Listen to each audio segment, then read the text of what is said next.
अवकाळी पावसामुळे आष्टीत टोमॅटोचा लाल चिखल झालाय। उद्ध्वस्त टोमॅटो पाहून शेतकरी महिलेला अश्रू आवरले नाहीत। हातचं पीक वाया गेल्यामुळे हे शेतकरी महिलेनं टाहो फोडला। सरकारच्या मदतीची शेतकरी महिलेनं मागणी केली आहे। नको नको रे पावसाचा अवेळी धिंगाणा या इंदिरा संतांच्या ओळी जणू या महिलेच्या ओठी आल्या असाव्यात। कारण बीडच्या आष्टी शहराजवळ रेडेकर वस्तीत लालाबाई धोंडे शेतकरी महिलेनं मोठ्या आशेनं 1 एकर शेतामध्ये टोमॅटोची लागवड केली होती।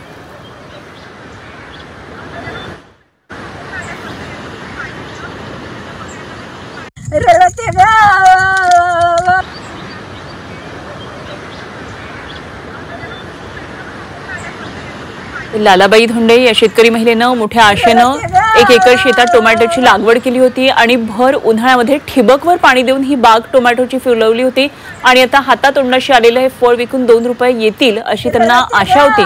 पण ऐन उन्हाळ्यामध्ये मान्सूनपूर्व पावसानं लालाबाई यांच्या लाल टोमॅटोचा अक्षरशः चिखल झाला।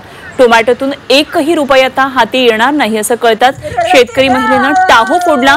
सरकारनं आम्हाला मदत करावी अशी मागणी शेतकरी महिलेनं केली आहे आणि हे झालेलं नुकसान पाहणे महिला शेतकरीला अश्रू अनावर झाले।